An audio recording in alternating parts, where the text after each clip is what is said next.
बांग्लादेश से बड़ी खबर, जहां पर पूर्व पीएम शेख हसीना को फांसी की सजा सुना दी गई है। इंटरनेशनल क्राइम ट्रिब्यूनल यानी कि आईसीटी ढाका ने यह फैसला सुनाया। तीनों दोषियों को सजाए मौत दी गई। पूर्व गृह मंत्री और आईजी पुलिस को भी मृत्युदंड की सजा सुनाई। आईसीटी ने सभी को मानवता के खिलाफ अपराध में दोषी ठहराया। हसीना के अपराधों को मानवता के खिलाफ माना गया। आईसीटी ने कहा कि निहत्थे प्रदर्शनकारियों को मार दिया गया। तो बड़ी खबर बांग्लादेश से, जहां पर जो बांग्लादेश की पूर्व पीएम, पूर्व प्रधानमंत्री रही हसीना शेख, उनको फांसी की सजा सुना दी गई है।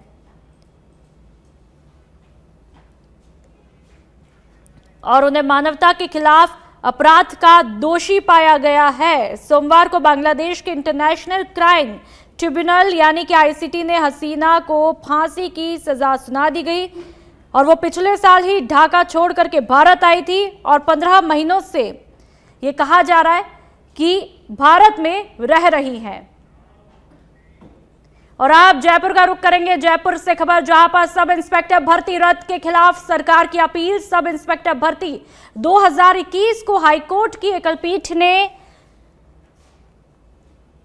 सी किया है। जस्टिस समीर जैन की एकलपीठ के द्वारा निर्णय लिया गया। अब सरकार इस फैसले के खिलाफ अपील करेगी। राज्य सरकार ने खंडपीठ में अपील दायर कर दी है। अपील में सरकार की तरफ से कहा गया कि कुछ लोगों की गलती की वजह से पूरी भर्ती को रद्द नहीं किया जा सकता। तो सब इंस्पेक्टर भर्ती रद्द के खिलाफ अब यह अपील, सब इंस्पेक्टर भर्ती 2021 को हाईकोर्ट ने, आपको याद भी होगा कि किस तरह से रद्द किया था और सरकार ने अब इस फैसले के खिलाफ अपील भी की है।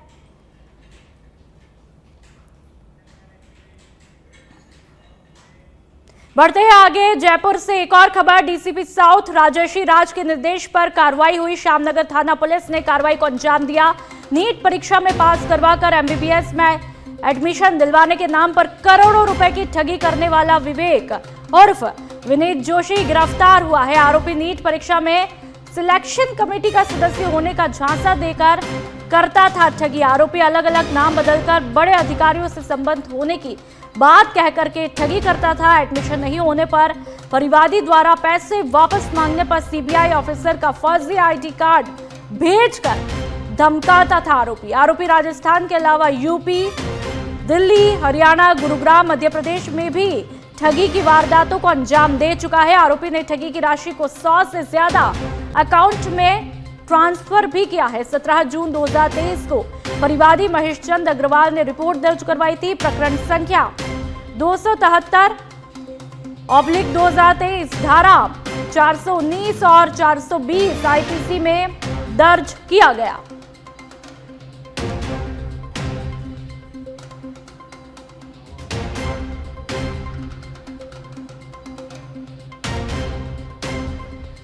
तो जयपुर से इस वक्त की बड़ी खबर, डीसीपी साउथ राजर्षि राज के निर्देश पर यह कार्रवाई की जाती है।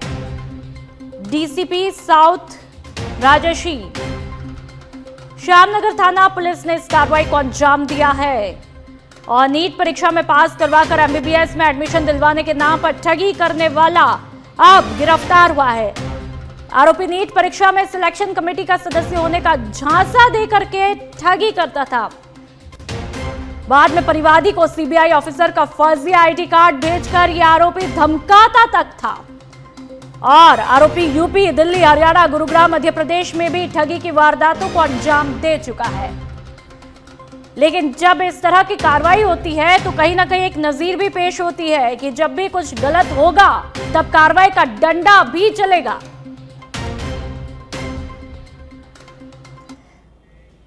राजस्थान के नवनियुक्त मुख्य सचिव वी श्रीनिवास ने आज मुख्य सचिव कार्यालय में अपना पदभार ग्रहण किया। प्रोटोकॉल के मुताबिक पूर्व मुख्य सचिव सुधांश पंत ने नवनियुक्त मुख्य सचिव का स्वागत किया और पूजा अर्चना के साथ में मुख्य सचिव वी श्रीनिवास ने अपना कार्यभार ग्रहण किया।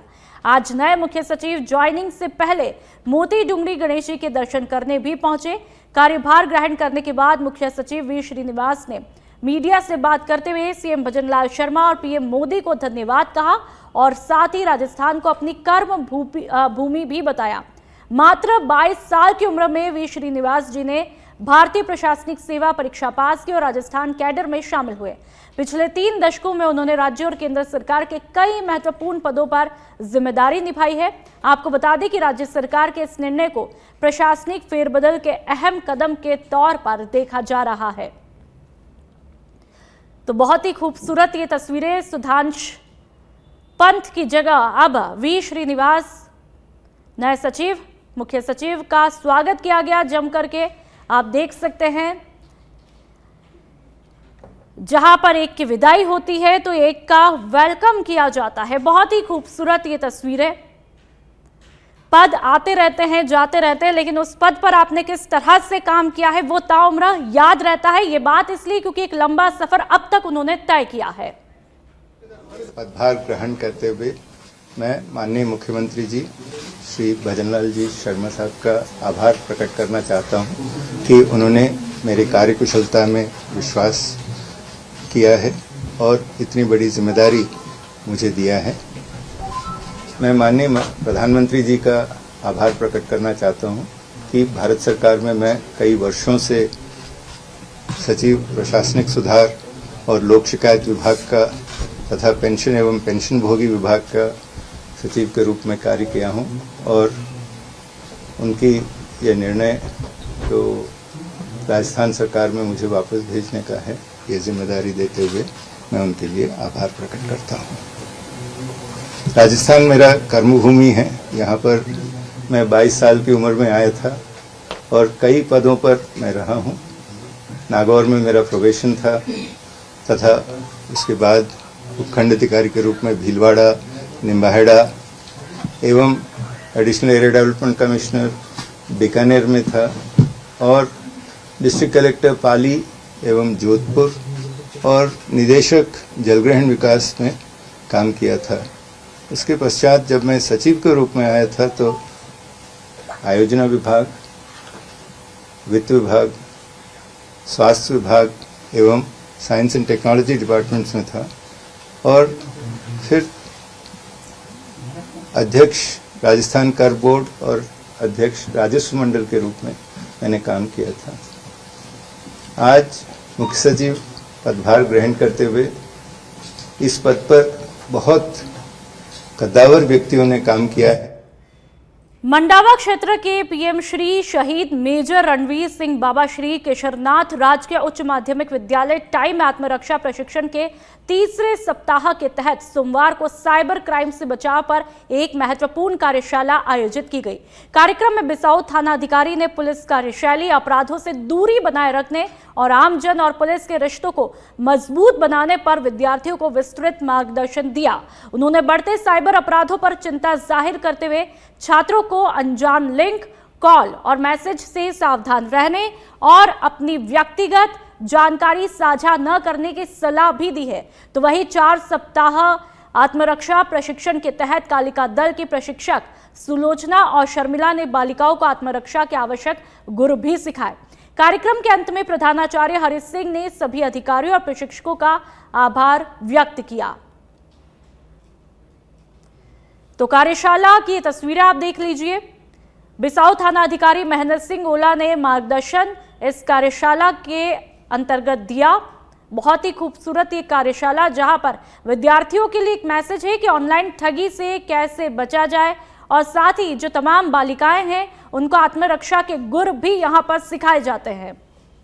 राज्य सरकार की जारी दिशा निर्देशों के अनुसार पीएम श्री मेजर शहीद रणवीर सिंह बाबा श्री केशरनाथ राजकीय उच्च माध्यमिक विद्यालय टाई में 3 नवंबर 2025 से 4 सप्ताह का आत्मरक्षण प्रशिक्षण आयोजित किया जा रहा है। आत्मरक्षा प्रशिक्षण के तृतीय सप्ताह में आज विद्यालय परिसर में साइबर क्राइम विषय पर कार्यशाला आयोजित की गई।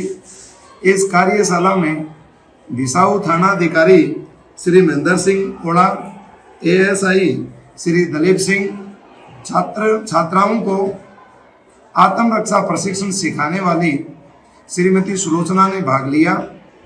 थानाधिकारी श्री महेंद्र सिंह जी ने वर्तमान समय में भीलवाड़ा के रायला थाना क्षेत्र में सोमवार दोपहर एक सनसनीखेज लूट की घटना सामने आई। बेरा बालेसरिया मार्ग पर 2 बाइक सवार बदमाशों ने 55 साल की रामू देवी से सोने की नथ को लूट लिया। तस्वीरें आप देख लीजिए। जानकारी के मुताबिक महिला खेत में भैंस चराने गई थी, तभी दोनों युवक रास्ता पूछने के बहाने पहुंचते हैं।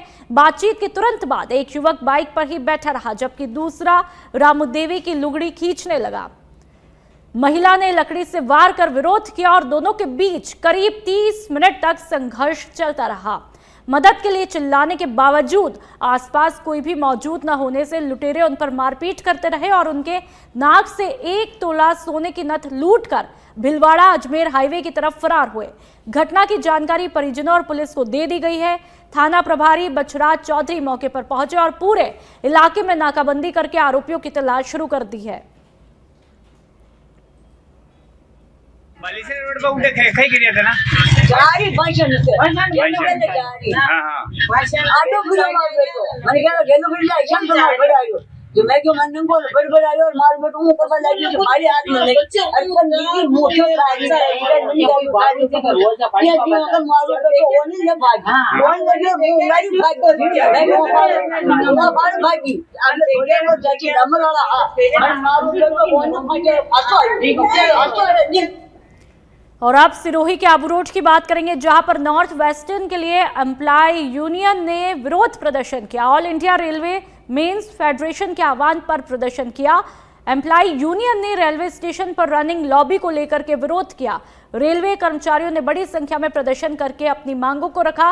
महंगाई भत्ते के 50% हो जाने पर अन्य भत्तों की भांति किलोमीटर भत्ते में 25% की दर से वृद्धि करने, किलोमीटर भत्ते के 70% भाग को आयकर से मुक्त करने, रेलवे पर कैडर रिव्यू का अनुमोदन करके जल्द ही जारी करने, मनमानी मर्जी से बदलाव की कार्रवाई पर विराम लगाने सहित कई मांगों को रखा।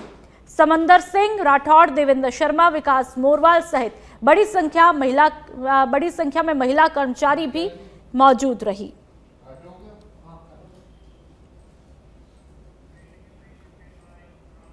सवाई माधोपुर क्षेत्र में बनास नदी में हो रही बजरी दोहन के खिलाफ चल रहा बनास बचाओ आंदोलन आज 22वें दिन और भी ज्यादा तेज हुआ।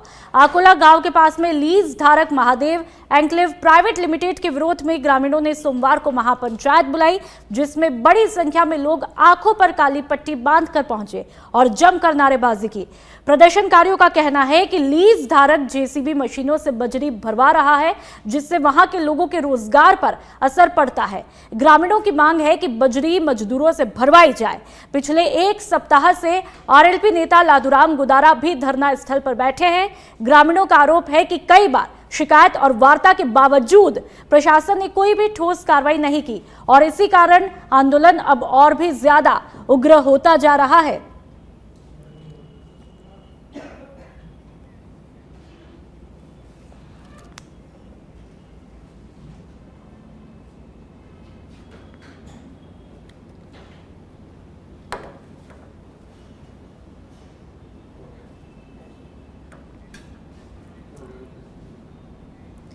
टाउन थाना पुलिस ने आज बड़ी कार्रवाई को अंजाम दिया और 70 ग्राम हेरोइन बरामद करके एक युवक को गिरफ्तार किया। मादक पदार्थ की तस्करी में प्रयुक्त बाइक भी जब्त की गई। इस संबंध में मामला दर्ज करके पुलिस अग्रिम अनुसंधान में जुटी है। पुलिस के मुताबिक टाउन थाना के एसआई रामकेर के नेतृत्व में गठित टीम आकस्मिक चेकिंग कर रही थी और इसी दौरान टीम ने एक बाइक को रुकवा करके उस पर सवार युवक की तलाशी ली। तलाशी के दौरान आरोपी के कब्जे से 70 ग्राम हेरोइन बरामद की। आरोपी को गिरफ्तार करके एनडीपीएस एक्ट के तहत मामला दर्ज किया। आरोपी का पूर्व का आपराधिक रिकॉर्ड भी खंगाला जा रहा है।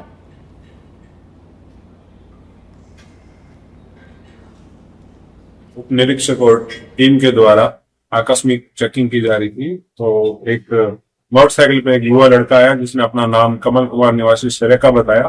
उसकी तलाशी ली गई तो उसके पास से 70 ग्राम चिट्टा बरामद हुआ हेरोइन। तो हेरोइन को जब्ती करके और प्रकरण दर्ज किया है। इसका अनुसंधान मैं स्वयं कर रहा हूँ। तो माल कहाँ से लेके आया, कहाँ डिलीवरी करनी थी, इसके बारे में विस्तृत अनुसंधान किया जाएगा। उसके बारे में अनुसंधान कर रहे हैं और इसका क्रिमिनल रिकॉर्ड है वो टीपी थाने से हासिल करके उस पर भी हम।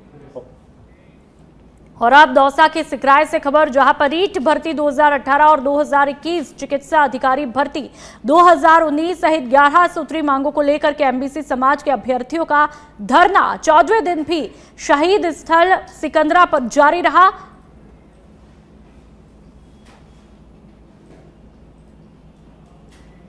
हिंडौन शहर पुलिस को सोमवार को बड़ी कामयाबी हाथ लगी है। पुलिस ने पॉक्सो एक्ट और आईटी एक्ट के तहत 5,000 रुपए का इनामी फरार चल रहा आरोपी सुदामा गुर्जर को गिरफ्तार किया है। आरोपी पिछले कई महीनों से पुलिस को चकमा दे रहा था। पुलिस अधीक्षक लोकेश सोनवाल के निर्देशन में चलाए जा रहे विशेष कैंपेन के तहत हिंडौन कोतवाली थाना प्रभारी महेंद्र सिंह के नेतृत्व में पुलिस टीम ने महवा रोड स्थित देवलेन मोड़ से आरोपी को दबिश देकर के धर दबोचा।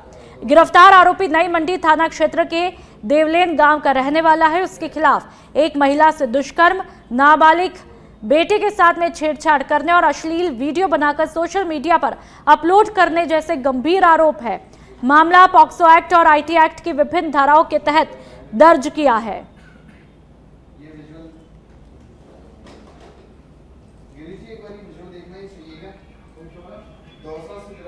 कुचामन जिले के डीडवाना में महिला सशक्तिकरण को बढ़ावा देने और बालिकाओं को हर क्षेत्र में आगे बढ़ाने के लिए 3 दिवसीय जिला स्तरीय कस्तूरबा खेलकूद और सांस्कृतिक संगम का शुभारंभ सोमवार को हुआ। इस आयोजन में लगभग 300 छात्राओं ने भाग लिया और kho kho, kabaddi, volleyball, badminton, 100 metre दौड़, रिले दौड़, जूडो सहित विभिन्न खेलों और सांस्कृतिक कार्यक्रमों में अपनी प्रतिभा का प्रदर्शन भी किया। छात्राओं ने आयोजन को अपनी प्रतिभा निखारने का सशक्त मंच बताया और कहा कि ऐसे कार्यक्रम उनके आत्मविश्वास को बढ़ाते हैं और खेल और संस्कृति में आगे बढ़ने के लिए प्रेरित करते हैं।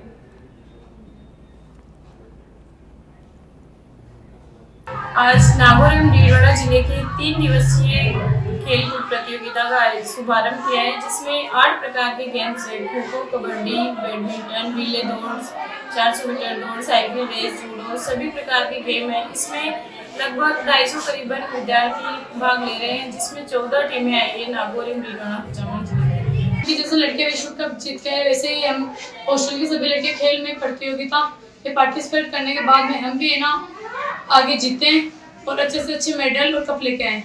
प्रतियोगिता का उद्देश्य ये है कि कस्तूरबा गांधी विद्यालयों में हमारी जितनी भी बालिकाएं पढ़ रही हैं उनको विभाग से अलग एक मंच देना खेल कूद के लिए और सांस्कृतिक गतिविधियों के लिए। हमारे यहाँ कुचामन में 17 से 19 नवंबर तक ये कार्यक्रम आयोजित होने जा रहा है। यहाँ जिले भर से हमारा मतलब है कि नागौर, डीडवाना दोनों जिलों की 14 टीमें अब तक पहुँच चुकी है या 14 टीमें भाग लेगी और इसमें 7 मेजर गेम होंगे और एक एथलेटिक्स प्रतियोगिता है। इसके अलावा प्रतिदिन शाम को सांस्कृतिक गतिविधियों का भी आयोजन किया जाएगा। हमने आज इसका शुरुआत प्रारंभ किया है और उम्मीद है कि बालिकाएं बहुत आगे। दौसा जिला अस्पताल एक बार फिर विवादों में आ चुका है। रविवार रात गणेशपुर के रहने वाले निर्मा सैनी की बेटी के जन्म के दौरान आरोप है कि अस्पताल के एक कार्मिक ने लेबर रूम से वार्ड में शिफ्टिंग के दौरान परिजनों से 1100 वसूलने का प्रयास किया। पैसे देने से इनकार करने पर कार्मिक ने परिजनों के साथ में मारपीट की और जब उन्होंने घटना का वीडियो बनाने की कोशिश की तो मोबाइल को छीन करके मौके से फरार हुए। घटना के बाद अस्पताल परिसर में हंगामा मच गया। परिजन और स्थानीय लोग इस कार्रवाई से नाराज हैं। पुलिस ने मामला दर्ज किया और जांच शुरू कर दी है और आरोपी कार्मिक की पहचान करके कार्रवाई करने की तैयारी में है। मेरे मरीज को रात को लेके आया था डिलीवरी के लिए, निर्मा सैनी को। उसकी सुबह डिलीवरी हो गई। डिलीवरी होने के बाद में 1100 रुपये जो स्टाम्प होता है अनिता नाम की बेटे में 1100 रुपये मांग की। हमने कहा भाई 1100 बच्ची हुई है, 1100 किस बात की नहीं, हमारी दादागिरी करने लग गए। फिर हम वो मरीज को भी नहीं छोड़ा, हम खुद मरीज को लेके आए। मरीज को लेके ऊपर आ गए लेबर रूम में, वहाँ पीछे आ गई। वहाँ आके दादागिरी करने लग गए, धक्का मुक्की करने लग गए। मुकेश सैनी जो इनकी बेटी है इनको इनके साथ में भी लपड़ कर दिया और मोबाइल खोस लिया और हमारे मरीज को नीचे ही पटक के और भाग गए। ये कह दी तुम्हारे बैठे जिसको बुला लो मोबाइल नहीं मिलेगा। ये तो ऐसे आरोप गंभीर आरोप है। मैं पहले भी एक बार निरीक्षण के अंदर ये चीजें आई थी और कलेक्टर साहब के माध्यम से सरकार ने उन पर कई कार्रवाई करी थी। रात को भी एक सोशल मीडिया पे एक वीडियो वायरल हो रहा है कि प्रसूता के जो बच्ची हुई थी उससे पैसे मांगे गए, जो उन्होंने पैसे देने के लिए मना कर दिया। तो जो भी संबंधित जो भी वहाँ के अधिकारी कर्मचारियों ने उनके ऊपर एक तरह से डाटा करा, तो उनका वीडियो वगैरह बना गया, तो उनको वीडियो भी मोबाइल भी छीन लिया गया और उनके साथ हाथापाई की गई। वो भी अभी तक वो मोबाइल भी उनको नहीं दिया गया। आज कलेक्टर इसकी दिशा की मीटिंग में वो हमने उठाया है और कलेक्टर साहब ने आश्वस्त किया कि 3 दिन के अंदर उस जो भी कर्मचारी या कोई भी वो उसको सस्पेंड करेंगे और 15 दिन के अंदर हम इसकी रिपोर्ट देंगे। अगर ऐसी जो रिश्वत के जो मामले हैं उन पर जो बिल्कुल एकदम वो रोक लग जाए।